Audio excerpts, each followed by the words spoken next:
ஒரு நாள் நடந்த பேரவை சுவாரஸ்ய நிகழ்வுகளை பார்க்கலாம். மாண்புமிகு உறுப்பினர் திருமதி சரஸ்வதி. பேரவைத் தலைவர் அவர்களே, மொடக்குறிச்சியில் மொடக்குறிச்சி தொகுதியில் மொடக்குறிச்சி பேராட்சிக்கு உட்பட்ட பஜலிகிரம் பகுதியில் பொதுமக்கள் குடிநீர் வசதி செய்து தர கோரிக்கை வைத்துள்ளார்கள்.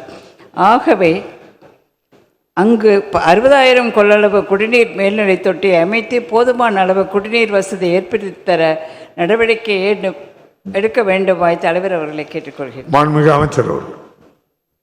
மாண்பு பேரவைத் தலைவர் அவர்களே, மாண்பு உறுப்பினர், ஏற்கனவே இருக்கிற டேங்குகள் மூலமாக தொட்டிகள் மூலமாக குடிநீர் வழங்கப்பட்டு வருகிறது. அதற்கு புதிதாக கட்ட வேண்டிய அவசியம் ஏதுமில்லை என்று அதிகாரிகள் தெரிவித்துள்ளார்கள். இருப்பினும் மாண்பு உறுப்பினர் அவர்கள் இங்கு எடுத்துக்காட்டிருக்கணுங்க, தேவைப்பட்டால் அவசியம் தேவைப்பட்டால் இந்த ஆண்டே உடனடியாக அந்த மேல்நிலை நீர்த்தேக்க தொட்டி கட்டுவதற்கு இது அரசு முன்வரும் என்பதை தெரிவித்துக் கொள்கிறேன். மாண்புமிகு உறுப்பினர் திருமதி சரஸ்வதி. நன்றி. மொடக்குறிச்சி தொகுதி கொடுமுடி வட்டம் வெங்கம்பூர் பேரூராட்சியில் திடக்கழிவு மேலாண்மை திட்டத்தின் மூலம் உரப்பூங்கா அமைக்க வேண்டும். அப்பேரூராட்சிக்கு உட்பட்ட கல்வெட்டுப்பாளையம் கால்நடை மருத்துவமனை அருகில் காலியிடம் அரசு புறம்போக்கு நிலம் உள்ளது. எனவே அவ்விடத்தில் திட்டக்கழிவு மேலாண்மை திட்டத்தின் மூலம் உரப்பூங்கா அமைக்க வேண்டும், தேவையான நடவடிக்கை எடுக்க வேண்டும் என்று கேட்டுக்கொள்கின்றேன். மாண்புமிகு அமைச்சர். மாண்பு பேரவைத் தலைவர் அவர்களே, அரசுக்கு நிலமான சொந்தம் இருக்குமானால் மாண்பு அமைச்சர் அவர்கள் இருக்கிறார்கள். அவர் மூலமாக அதை பெற்று திடக்கழிவு மேலாண்மை திட்டத்தை அங்கே துவக்குவதற்கு நடவடிக்கை எடுக்கலாம். நிலம் கிடைப்பது தான் பெரிதாக இருக்கிறது. திடக்கழிவு மேலாண்மை திட்டம் துவங்குகிற போது அருகில் இருக்கிற இல்லத்து வீடுகள்லாம் கொஞ்சம் எதிர்ப்பு தெரிவிப்பார்கள். அதையெல்லாம் மாண்பு உறுப்பினர் அவர்கள் தான் இருந்து அவர்களோடு பேசி எங்களுக்கு சரி செய்து தர வேண்டும். மாவட்ட அமைச்சர் மூலமாக, மாவட்ட ஆட்சித்தலைவர் மூலமாக அந்த இடத்தை பெற்று அங்கே புதிய திடக்கழிவு மேலாண்மை திட்டத்தை துவக்கலாம். மாண்புமிகு பேரவைத் தலைவர் அவர்களே, பல்லாவரம் தொகுதிக்கு கடல் நீரிலிருந்து குடிநீர் ஆக்கும் திட்டம் இப்பொழுது நடைபெற்று முடியும் தருவாயில் உள்ளது. பல்லாவரம் பகுதியிலே எல்லா குழாய்கள் பதிக்கின்ற பணிகள் முடிவு பெற்றுள்ளது. ஆகவே இந்த திட்டத்தை கொண்டு வந்த மாண்புமிகு தமிழக முதலமைச்சர் அவர்களும் துறை அமைச்சர் அண்ணன் நேரு அவர்களுக்கும் நன்றியை தெரிவித்து தொகுதி மக்களின் சார்பில் நன்றியை தெரிவித்துக் கொண்டு அந்த பணிகள் 10 MLD குடிநீர் வழங்குவதாக தெரிவித்திருக்க அதிகாரிகள் அது எப்பொழுது மக்களுடைய பயன்பாட்டுக்கு வரும் என்பதை தங்கள் மூலம் அறிய விரும்புகிறேன். மாண்புமிகு அமைச்சர். மாண்பு பேரவைத் தலைவர் அவர்களே, நமது ஈசிஆர் ரோடு நீங்கள் மகாபலிபுரம் சாலையிலிருந்து இடையில் 18 பெரிய நகரங்கள் போல் இன்றைக்கு உருவாகி இருக்கிற அந்த 18 நகரங்களுக்கும் பல்லவரத்துக்கும் தாம்பரத்துக்கும் அதை தொட்டி மாங்காடு போன்ற இடங்கள், அதே மாதிரி பூந்தமல்லி போன்ற இடங்கள், அங்கே இருக்கிற ஆவடி நகராட்சி போன்ற அனைத்துக்குமே இந்த குடிநீர் வழங்குவதற்காக ஏற்பாடுகள் செய்யப்பட்டிருக்கிறது. 400 MLD புதிதாக நம்முடைய மாண்பு முதலமைச்சர் அவர்கள் 4200 கோடி ரூபாய் செலவில் கடல் நீரை குடிநீராகும் திட்டத்தை உருவாக்கி பணிகள் வேகமாக நடைபெற்றிருக்கிறது. அதனுடைய முடிவு காலம், அந்த பணி முடிகிற காலம் 27வது வருடம். 27வது வருடம் தான் முடிய வேண்டும். ஆனால் நாங்கள் சொல்லியிருக்கிறது ஒரு 400க்கு ஒரு 200 MLDயாவது முதலிலே தர வேண்டும் என்று சொல்லியிருக்கிறோம். பிப்ரவரி மாதத்துக்குள்ளாக அந்த பணி முடியும் என்று கருதுகிறோம். இப்போ தான் குழாயெல்லாம் பதித்து முடிக்கப்பட்டு விட்டது, ஆங்காங்கு சம்புகள் கட்டி முடிக்கப்பட்டு விட்டது. எனவே 200 MLDயாவது அது கொடுப்பதற்கு அனைத்து நடவடிக்கைகள் எடுத்திருக்கிறோம். பிப்ரவரி 15ஆம் தேதிக்குள் அந்த பணி முடியும் என்று கருதுகிறோம். நம்முடைய சட்டமன்ற உறுப்பினர் கொடுப்பிருக்கிற ஆரணி கண்ணமங்கலம் சாலை என்பது ஒரு முக்கியமான சாலை என்பதை நானும் அறிவேன். இந்த சாலை 17.20 கிலோமீட்டர் கொண்ட மாநில நெடுஞ்சாலையாகும். இதில் 1.20 கிலோமீட்டருக்கு 4 வழிச்சாலை ஏற்கனவே இருக்கிறது. எனவே இந்த 16 கிலோமீட்டரையும் 10 மீட்டர் கொண்ட அகலமான சாலையை உருவாக்குவது என்று முடிவு செய்யப்பட்டு அவைகளை ஆய்வில் எடுத்துக்கொண்டிருக்கிறோம். செறிவு அடிப்படையில் எடுத்துக்கொண்டிருக்கிறேன். எனவே வரும் நிதியாண்டில் இந்த தடத்தை 4 வழிச்சாலையாக கட்டாயம் தரம் உயர்த்தப்படும். செஞ்சி என்பது எங்களுடைய பகுதியில் ஒரு புகழ்பெற்ற நகர். நாயக்க மன்னர்கள் எல்லாம் அங்கே தலைநகராக கொண்டு ஆண்டே செஞ்சி கோட்டை இன்றைக்கு இருக்கிறது. ஒன்றிய அரசாங்கத்துடைய கட்டுப்பாட்டிலே அந்த செஞ்சி கோட்டை இன்றைக்கு பராமரிக்கப்படுகிறது. ஏற்கனவே நெடுஞ்சாலைத்துறையின் சார்பாக அங்கே 2 அறைகள் உள்ள ஒரு இன்ஸ்பெக்ஷன் பங்களா ஆய்வு மாளிகை இருக்கிறது. ஆனாலும் பொதுப்பணித்துறையின் சார்பாக அங்கே ஒரு சுற்றுலா மாளிகை கட்ட வேண்டும் என்ற அந்த அடிப்படையில் அந்த தொகுதியினுடைய சட்டமன்ற உறுப்பினர் செஞ்சி நம்முடைய மஸ்தான்ஜி அவர்கள் தொடர்ந்து வலியுறுத்தியிருக்கிறார்கள். அதற்கு உரிய ஆய்வை மேற்கொள்ள சொல்லியிருக்கிறேன் துறையின் சார்பாக. எனவே அங்கே 4 அறை உள்ள சாலை இது அறை கட்டுவதா அல்லது 6 அறைகள் கொண்ட ஒரு சுற்றுலா மாலை கட்டுவதா என்ற அடிப்படையில் எங்கள் துறைக்கு நான் ஆணையிட்டிருக்கிறேன். அந்த திட்ட மதிப்பீடு வந்த உடனேயே முதலமைச்சருடன் கலந்து பேசி அந்த கட்டாயத்தை உணர்ந்து அடுத்த நிதியாண்டிலே இதுக்கு முன்னேறியாக எடுத்துக்கொள்ளப்படும். சமீபத்தில் கோவையில் ஒரு உயர்மட்ட மேம்பாலம் ஒன்று திறந்து வைக்கப்பட்டது. அது தொடங்குகின்ற இடத்தில் உப்பிலிப்பாளையம் மேம்பாலம் என்பது ரொம்ப நீண்ட காலமாக விரிவாக்கப்படாமல் அது நேஷனல் ஹைவேஸோட கண்ட்ரோல் இருந்தால் கூட அதை நாம் ப்ரொபோசல் கொடுத்து அந்த இடத்த டீகன்ஜஸ்ட் பண்ண வேண்டியிருக்கு. மக்களுடைய நீண்ட நாள் கோரிக்கை. இப்போ போக்குவரத்து நெரிசல் மிக அதிகமாக இருக்கிறது. அதனால் அந்த இடத்தை சீரமைப்பதற்கு அது மறுவடிவம் எடுப்பதற்கு மாநில அரசு உதவி செய்ய வேண்டும் என தங்கள் வாயிலாக கேட்டுக்கொள்கிறேன். நம்முடைய சகோதரி சட்டமன்ற உறுப்பினர் சொல்வது என்பது அது முற்றிலும் அது ஏற்றுக்கொள்ள வேண்டிய ஒரு திட்டம்தான். நீண்ட நெடு நாட்களாக அந்த பாலம் திறக்கப்பட வேண்டும் என்று சட்டமன்ற உறுப்பினரும் சரி பொதுமக்களும் கேட்டுக்கொண்டிருக்கு. இரவு பகல் பாராமல் அந்த 10.20 உள்ள ஒரு பாலத்தை கட்டப்பட்டது. அதே போன்று அந்த ஊரில் இருக்கிற ஏன்னா தென்னகத்தினுடைய மான்செஸ்டர் என்று சொல்லப்பட்டிருக்கிற கோவை நகரம் ரொம்ப நாகரிகமான நகரம் அது. ஆனால் அங்கே இருக்கிறவர்களெல்லாம் தொழிலதிபர்களெல்லாம் ஒரு விஞ்ஞானியுடைய பெயரை வைக்க வேண்டும் என்று முதலமைச்சரிடத்தில் பல கோரிக்கைகள்லாம் வைத்தார்கள். அந்த அடிப்படையில் தான் முதலமைச்சர் அவர்கள் அந்த கோவை மண்ணை சார்ந்த விஞ்ஞானி ஜிடி நாயுடைய பெயரை அறிவித்து அது வைக்கப்பட்டது. அது திறப்புழாவும் செய்த பொழுது கொங்குநாடு கட்சியினுடைய தலைவர் அவர்கள் அங்கேயே மேடையிலே கூட நன்றி சொன்னார். இப்படி ஒரு பெயரை நீங்கள் பொதுப்படியாக வச்சிருக்கிறீங்க, ஆனால் உங்களுக்கு நன்றி என்று அவங்க மேடையிலே கூட குறிப்பிட்டார்கள். அப்பொழுதே நம்முடைய சகோதரி சொன்னதை அங்கேயே சொன்னார்கள். ஏன்னா உப்பிலிப்பாளையம் பகுதியில் இந்த பாலத்துக்கு இந்த பகுதியில் சில நேரங்களில் விபத்து ஏற்படுவதற்கு வாய்ப்பு இருக்கிறது. அங்கே ஏன்னா ஒரு பெரிய ரவுண்டானா ஒன்று அந்த பகுதியில் இருப்பதன் மூலமாக ரோட் சேஃப்டி சம்பந்தப்பட்ட இன்ஜினியர்களை அழைத்து அந்த விபத்து ஏற்படாமல் அதை விரிவுபடுத்த வேண்டும் என்ற அடிப்படையில் ஒரு கருத்து சொல்லப்பட்டிருக்கிறது. ஒன்று இந்த பக்கம் விமான நிலையம். ஏன்னா இப்போ பாலம் கட்டினவரை பார்த்தோன்னா அந்த போக்குவரத்தை உள்ள அந்த கார் ஓட்டுநர்கள் ரொம்ப வேகமாக போவதன் மூலமாக விபத்து ஏற்படும் என்ற அடிப்படையில் 2 தினங்களுக்கு முன்னால் ஸ்பீட் பிரேக்கர் ரப்பராலான ஸ்பீட் பிரேக்கரை போட வேண்டும் என்று அதையும் சொல்லியிருக்கிறோம். அதை தொடர்ந்து அங்கே அதாவது ஜங்ஷனுக்குரிய சிக்னல் போலீஸ் சிக்னல் அதையும் அங்கே பொருத்தப்பட வேண்டும் என்று சொல்லியிருக்கிறோம். நீங்கள் சொல்லுகிற கருத்தையும் அதை இணைத்து இந்த திட்டத்தை விரிவுபடுத்துவோம். மாண்புமிகு உறுப்பினர் கீழ்வேலூர் சட்டமன்ற உறுப்பினர் மரியாதைக்குரிய அண்ணன் நாகை மாலி அவர்கள் ஒரு கவன ஈர்ப்பு தீர்மானத்தை கேள்வி நேரத்தில் கொண்டு வந்தார்கள். அதற்கு உங்கள் அனுமதியோடு தெளிவான விளக்கத்தை நான் அளித்தேன். இப்பொழுது மாண்புமிகு எதிர்க்கட்சி தலைவர்கள் அது சம்பந்தமாக ஒரு நேரத்தில் ஒரு கேள்வி நேரமில்லா நேரத்தில் ஒரு கேள்வி எழுப்பியிருக்கார். நான் அதற்கு விளக்கம் சொல்ல கடமைப்பட்டிருக்கிறேன். குறிப்பாக மாண்புமிகு முதலமைச்சருடைய அரசு பொறுப்பேற்று இந்த ஆண்டு குறிப்பிட்ட நேரத்தில் மேட்டூர் அணையிலிருந்து 12/6/2025 அன்று தண்ணீர் திறந்தப்பட்ட காரணத்தாலும் அங்கு இருக்கின்ற விவசாயிகளுக்கு குறுவை தொகுப்பு முறையாக வழங்கப்பட்ட காரணத்தாலும் ஆறுகள் வாய்க்கால்கள் முறையாக தூர்வாரப்பட்ட காரணத்தாலும் சென்ற ஆண்டு 3.5 ஏக்கர் நிலம் விவசாயம் செஞ்சாங்க. இந்த ஆண்டு 6.5 லட்சம் ஒரு மடங்கு அதிகமாக விவசாயம் செஞ்சுருக்காங்க குறுவையில். அதோடு மாண்புமிகு முதலமைச்சருடைய அரசு பொறுப்பேற்ற முன்பு இன்றைக்கி சன்ன ரகத்துக்கு விலை 2,545 ரூபா நான் கொடுக்குறோம். அதே மாதிரி பொது ரகத்துக்கு 2,500 ரூபா கொடுக்குறோம். இது என்னென்னா கடந்த காலத்தில் அக்டோபர் 1ஆம் தேதியிலிருந்து ஒன்றிய அரசு உயர்த்தப்படுகின்ற விலையிலிருந்து தமிழக அரசுடைய ஊக்கத்தொகையை சேர்த்து அக்டோபர் 1ஆம் தேதியிலிருந்து அந்த நெல் கொள்முதல் பணியை நம்ம ஆரம்பிப்போம்.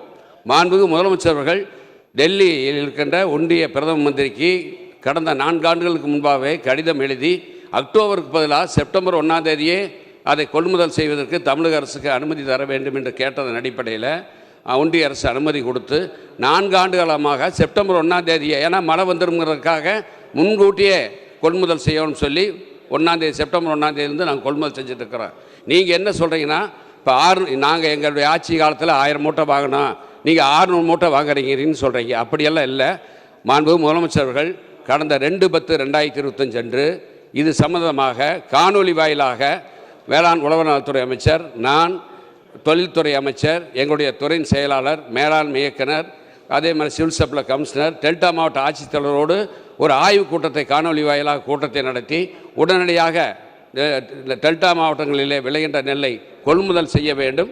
அதுக்கு வேண்டிய பொருட்கள் இடுமான பொருட்கள், அதை வேண்டிய தேவையான பொருட்கள் எல்லாம் இருப்பிலே நீங்கள் வைத்துக்கொள்ள வேண்டும் என்று உத்தரவு வழங்கி நீங்கள் உடனடியாக டெல்டா மாவட்டத்துக்கு செல்ல வேண்டும் என்று முதலமைச்சர் பணித்ததன் காரணமாக கடந்த 9, 10, 11 நான், எங்களுடைய துறையின் செயலாளர், மேலாண்மை இயக்குனர், அதே மாதிரி சிவில் சப்ளை கமிஷனர் 4 பேரும் தஞ்சாவூர், திருவாரூர், நாகை, மயிலாடுதுறை, கடலூர், செங்கல்பட்டு எல்லா மாவட்டத்துக்கு போயிட்டு வந்தோம்.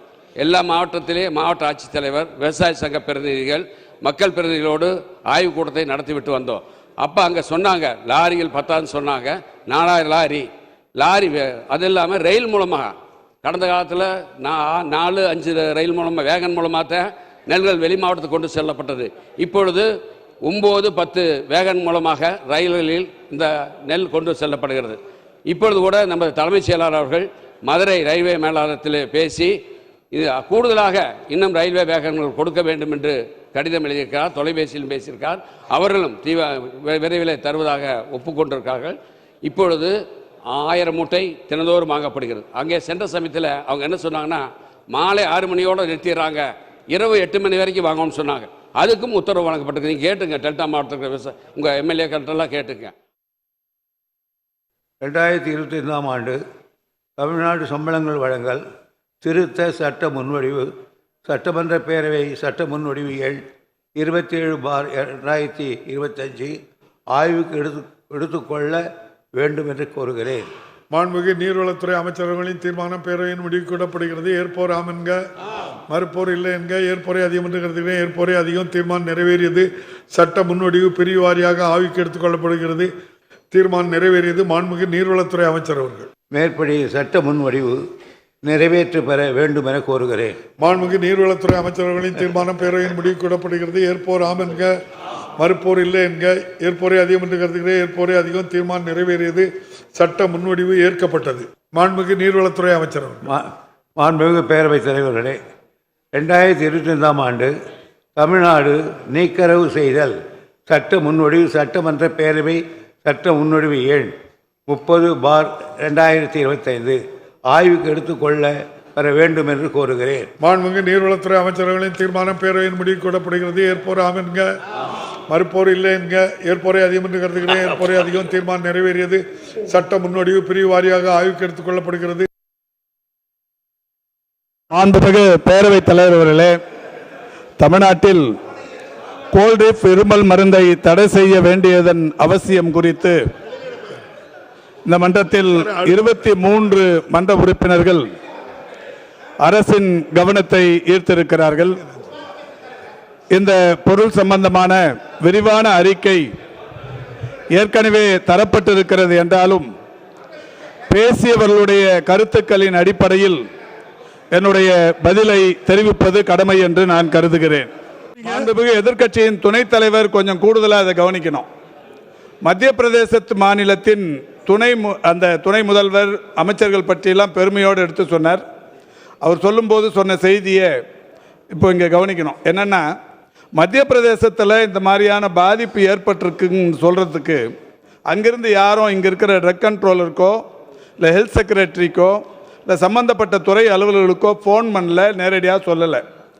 ஒரு இமெயிலில் 1ஆம் தேதி 3:30 மணிக்கு அங்கிருந்து ஒரு கடிதம் வரப்படுகிறது. என்ன கடிதம்னா, 4/9/2025 அன்னைக்கு மத்திய பிரதேச மாநிலம் சிந்த்வாரா மாவட்டத்தில் ஒரு குழந்தை ஒன்று இந்த மருந்து கோல்ட்ரிப் மருந்து சாப்பிட்டு இறந்துருச்சு. அதில் இந்த பேராசிட்டமால், பீனைல் பிரைன் ஐக்ளோரைட், குளோரிபெனிமரேன், மெலேட் சிரப் மாதிரியான இந்த சிறப்புகள் குறித்து அந்த அறிக்கையில் சொல்லப்பட்டிருந்தது. உடனடியாக அறிக்கை வந்தது 3:30 மணிக்கு. நம்முடைய மக்கள் நல்வாழ்வுத்துறையின் இந்த ட்ரக் டிபார்ட்மெண்ட் என்ன பண்ணுதுன்னா, 4 மணிக்கே சரியாக ஒரு அரை மணி நேரத்தில் துணை மருந்து கட்டுப்பாடு இயக்குனர் உத்தரவில் முதுநிலை மருந்து ஆய்வாளர் சீனியர் ட்ரக் இன்ஸ்பெக்டர் தலைமையில் அந்த ஸ்ரீசன் பார்மசியூட்டிக்கல் நிறுவனத்தை ஆய்வு பண்ணுறாங்க. ஆய்வு பண்ணி என்ன பண்ணுறாங்கன்னா, 1/10/2025 அன்னைக்கே தமிழ்நாடு முழுவதிலும், இதை ரொம்ப கவனிக்கணும், அதாவது இங்கிருந்து கடிதம் வந்த உடனே சீனியர் ட்ரக் இன்ஸ்பெக்டர் சம்பந்தப்பட்ட நிறுவனத்தை ஆய்வு செய்யறதுக்கு போறாரு. போறப்பவே உடனடியாக தமிழ்நாடு முழுவதும் இது அரசாங்கம் இந்த மருந்து வாங்கிறது இல்லை, அந்த நிறுவனத்திடமிருந்து டிஎன்எம்எஸ்சி என்று சொல்லப்படுகிற அரசு நிர்வாகம் இந்த மருந்துகளை கொள்முதல் செய்வதில்லை. தனியார் யாரும் வாங்கி மருந்து கடையில் இந்த மருந்தை விற்கக்கூடாதுங்கிற நோக்கத்தில் உடனடியாக தகவல் வந்த அன்னிக்கே தமிழ்நாடு முழுவதும் இந்த சந்தேகத்திற்குரிய அந்த கோல்ட்ரிப் சிரப் யாரெல்லாம் வாங்கியிருக்கீங்களோ அதை விற்பனை செய்யக்கூடாதுன்னு சொல்லி மாநில அரசு, நம்முடைய தமிழ்நாடு அரசு உடனடியாக சேல்ஸை பேன் பண்ணுறாங்க, அந்த மருந்தை தடை பண்ணுறாங்க. 1/10/2025 2/10/2025 இந்த 2 நாள் ஆய்வு மேற்கொண்டதில் 1945 கீழ் இந்த விதிமீறல்கள் இருப்பது கண்டறியப்பட்டு அந்த gold syrup batch number SR13 உள்ளிட்ட 5 மருந்துகள் அவசரமாக பகுப்பாய்வுக்காக கொண்டு வரப்படுகிறது. சென்னைக்கு கொண்டு வரப்பட்டு ஆய்வு மேற்கொண்டதில் அதில் இந்த டையத்திலின் கிளைகான் என்கின்ற ஒரு உயிர்கொல்லி நச்சு வேதிப்பொருள் 48.6% இருப்பது கண்டறியப்படுகிறது. இது கண்டறியப்பட்ட உடனே இது வேதிப்பொருள், இதனால் உயிருக்கு ஆபத்து என்பது கண்டறியப்பட்ட உடனே மேற்கூறிய நிறுவனத்திடமிருந்து ஒடிசாவுக்கும் புதுச்சேரிக்கும் இந்த மருந்துகளை அனுப்பியிருக்கிறது தெரிய வருது. இந்த புதுச்சேரி ஒடிசா இந்த மருந்தை உட்கொள்ள தொடங்கி இருந்தாங்கன்னா அங்கேயே இந்த குழந்தைங்களுக்கு உயிர் பாதிப்பு ஏற்பட்டிருக்குங்கிற அந்த கவலையில் இதெல்லாம் யார் பண்ணணும்? ஒன்றிய அரசாங்கத்தின் மருந்து கட்டுப்பாட்டுத்துறை பண்ணணும். ஆனாலும் நம்முடைய மாநில அரசின் மருந்து கட்டுப்பாட்டுத்துறை உடனடியாக ஒடிசா புதுச்சேரி மாநிலங்களுக்கு கோல்ட்ரிப் மருந்து தகவல் அதை அவங்களுக்கு உடனடியாக சொல்லி இது நீங்கள் பயன்படுத்தாதீங்கன்னு சொல்லி தகவல் அனுப்புகிறோம். இந்த சர்ச்சைக்குரிய மருந்தை பற்றிய விவரங்கள் எல்லா மருந்து ஆய்வாளர்களுக்கும் தெரிவிக்கப்பட்டு 2/10/2025 அன்றைக்கு கோல்ட்ரிப் சிரப் முடக்கம் செய்யப்பட்டது. இந்த 8 புதிய அதிவேக சாலைகளில் ஒரு சாலை கூட தமிழ்நாட்டிற்கு வழங்கப்படவில்லை என்பதுதான் நீங்கள் இங்கே குறித்துக் கொள்ள வேண்டிய, கவனமாக கேட்கக்கூடிய ஒன்று. இதற்காக காரணம் 8 இருக்கிறது. அந்த 8ல் 1 தெற்கிற்கு கொடுத்தால் என்ன? இது பாருங்க, ஆல்ரெடி டெவலப் ஆயிடுச்சு என்று சொன்னால் எத்தனை இடங்கள் இன்றைக்கு நாம் செய்ய வேண்டிய இடங்கள் இருக்கிறது. நான் மனசாட்சியோடு எண்ணி பார்ப்பேன் என்று சொன்னால் நான் அதைத்தான் சொல்கிறேன். நீங்கள் எப்படி பாஜகவிற்கு அதிமுக எந்த அளவிற்கு நீங்கள் அவர்களோடு ஐக்கியமாகிவிட்டீர்கள் என்பதற்கு இது ஒரு நல்ல உதாரணம். காரணம் அவர்கள் அதைத்தான் சொல்கிறார்கள். என்ன காரணம்? நான் வருகிறேன், நிதி பகிர்வில் வருகிற போது, பினான்ஸ் கமிஷனில் வருகிற போது என்ன சொன்னார்கள்? நீங்கள் எல்லாம் டெவலப்டு ஸ்டேட்ஸ் என்று சொல்லக்கூடிய அந்த காரணத்தினால்தான் தமிழ்நாட்டினுடைய உள்கட்டமைப்பை உங்களுக்கும் சேர்த்து சொல்வேன். நீண்ட பல காலமாக நாம் உருவாக்கி இருக்கக்கூடிய இந்த உட்கட்டமைப்பு, நாம் உருவாக்கி இருக்கக்கூடிய கல்வி கட்டமைப்பு, மருத்துவ கட்டமைப்பு, நாம் உருவாக்கி இருக்கக்கூடிய சமூக பொருளாதார காரணிகளுடைய வளர்ச்சி, ஆக இவற்றையெல்லாம் எண்ணி நாம் பெருமைப்படக்கூடிய அதே நேரத்தில் இவற்றையெல்லாமே குறித்து உங்களுடைய வார்த்தையில் சொல்ல வேண்டும் என்று சொன்னால், நீங்கள் டெவலப்டு ஸ்டேட் என்கின்ற ஒரே காரணத்துக்காக தமிழ்நாடு வஞ்சிக்கப்பட்டு பீனலைஸ் பண்ணப்படுகிறது என்பதை நீங்களே ஒத்துக்கொண்டிருக்கீங்க. வளர்ச்சிக்கு வருகிறோம். வளரக்கூடிய பிள்ளைகளுக்கு நீங்கள் வளர்ந்து விட்டேன் என்பதற்காக ஊட்டச்சத்தை நிறுத்துவேன் என்பது எந்த வகையில் நியாயம்? எனவே நான் திருப்பி வருவேன் என்று சொன்னால் 8ல் 1 சாலை கூட நீங்கள் தமிழ்நாட்டிற்கு தரவில்லை என்பதை நான் சொல்வேன். அதே போல நகாய் தேசிய நெடுஞ்சாலை ஆணையம் மொத்த செலவினமாக அவர்கள் செய்திருப்பது 27,986 கோடி தமிழ்நாட்டுக்கு நகாயிலிருந்து கொடுத்திருக்குது. ஆனால் உத்தரப்பிரதேசத்துக்கு நகாய் எவ்வளவு கொடுத்திருக்கிறது? 81,803 கோடி, தமிழ்நாட்டை விட 3 மடங்கு அதிகம். நான் இந்த வித்தியாசங்களை ஏதோ நிதி ஒதுக்கீட்டுக்காக வரக்கூடிய வித்தியாசங்களாக, குறைபாடுகளாக நான் சொல்லவில்லை.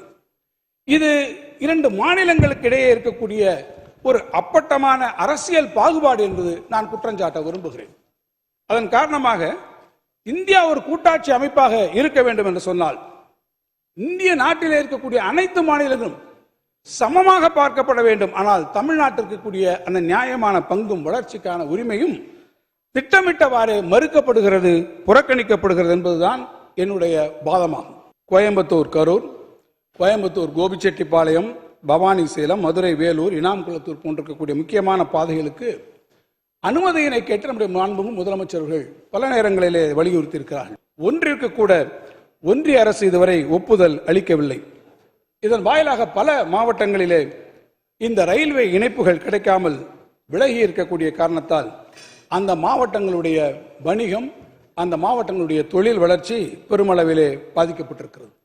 ரயில்வே திட்டங்களை நீங்கள் எடுத்துக்கொண்டாலும் கூட 3 ஆண்டுகளிலே தமிழ்நாட்டிற்கு வழங்கப்பட்டிருக்கக்கூடிய மொத்த ரயில்வே நிதி 19,068 கோடி. ஆனால் உத்தரப்பிரதேச மாநிலத்துக்கு இந்த ஆண்டு 2025-26 நிதியாண்டில் மட்டும் 19,858 கோடி. 3 ஆண்டுகளிலே நமக்கு வழங்கியது 19,068. ஆனால் இந்த ஆண்டு 25-26 ஒரே ஆண்டில் உத்தரப்பிரதேசத்திற்கு வழங்கியிருப்பது 19,858 கோடி. ஆக 3 ஆண்டுகளிலே நமக்கு வழங்கிய அந்த தொகை ஒரே ஆண்டிலே அவளுக்கு வழங்கப்படுகிறது. இதுதான் நிதி ஒதுக்கீட்டில் ஒன்றிய அரசு காட்டக்கூடிய பாகுபாட்டிற்கு ஒரு நல்ல எடுத்துக்காட்டு.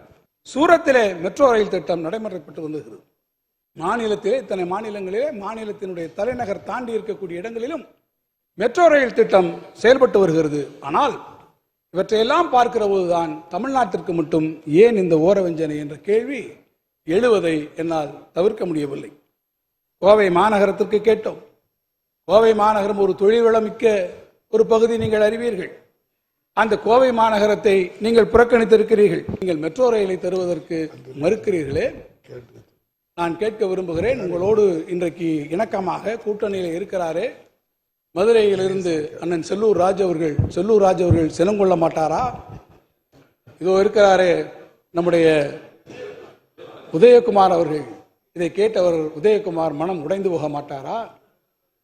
அல்லது அங்கே இருக்கிறாரே இன்னைக்கு வரவில்லை அண்ணன் ராஜன் செல்லப்பா அவர்கள், ராஜன் செல்லப்பாவை பார்த்து மதுரை மக்கள் செல்லப்பா அவர்களே இதை கொஞ்சம் சொல்லப்பா என்று அவரை பார்த்து யாரும் கேட்க மாட்டார்களா? ஆக அவர்களுக்கெல்லாம் நான் கேட்டுக்கொள்ள விரும்புவது, எங்களுக்காக இல்லை என்றாலும் உங்களோடு வந்திருக்கக்கூடியவர்கள், உங்களுடைய கூட இருக்கக்கூடிய சட்டமன்ற உறுப்பினர்களை பெற்றிருக்கக்கூடிய மதுரை மாநகரத்திற்காவது உங்களுடைய கடைக்கண் பார்வை திரும்பி இருக்கிறது என்று சொன்னால் அது அங்கையர்கண்ணியினுடைய பார்வையே அதற்கு போதும். ஆளக்கூடியவர்களுடைய பார்வை தேவையில்லை என்ற முடிவிலே நீங்கள் இருக்கிறீர்களா என்பதை நான் கேட்க விரும்புகிறேன். பொருளாதார மேம்பாடு மட்டுமல்ல, சமூக சிந்தனையில் மேம்பாடு என்பதை உணர்த்துவதாக இப்பரப்புரைகள் இருக்க வேண்டும். சமுதாயத்தில் சாதி வேற்றுமைக்கு எதிராக, ஆதிக்க மனப்பான்மைக்கு எதிராக அனைவரும் பேச வேண்டும். மனிதர்களுக்குள் ஏற்றத்தாழ்வுகள் ஏதும் இல்லை, அனைவரும் சமம். பாலின சமத்துவமும் வளர்ச்சி பெற்ற ஒரு சமுதாயத்திற்கு ஒரு அடையாளம் என்றார் பகுத்தறி பகலவன் தந்தை பெரியார் அவர்கள். அனைத்து விதமான ஆதிக்க மனப்பான்மைக்கும் முற்றுப்புள்ளி வைத்தாக வேண்டும். ஆதிக்க எதிர்ப்பும் சமத்துவ சிந்தனையும் கொண்ட சுயமரியாதையையும் அன்பும் சூழ்ந்த மானுடத்தை உருவாக்குவதற்கான பரப்புரையை ஒரு இயக்கமாக முன்னெடுத்து செல்ல வேண்டியது நம் அனைவரின் கடமை. சீர்திருத்த பரப்புரையும் குற்றத்திற்கான தண்டனையும் வாழும் கெடையுமாக முன்னெடுக்கப்பட வேண்டும்.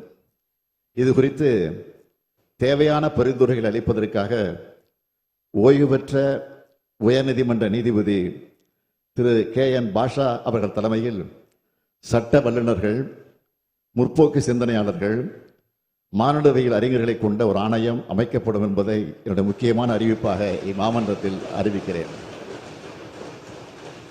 இந்த ஆணையம் அரசியல் இயக்கங்கள், சட்ட வல்லுநர்கள், சமூக செயற்பாட்டாளர்கள், பாதிக்கப்பட்ட மக்கள் என அனைத்து தரப்பினர் கருத்துக்களையும் பெற்று இப்பொருள் குறித்து உரிய பரிந்துரைகளை வழங்கும்.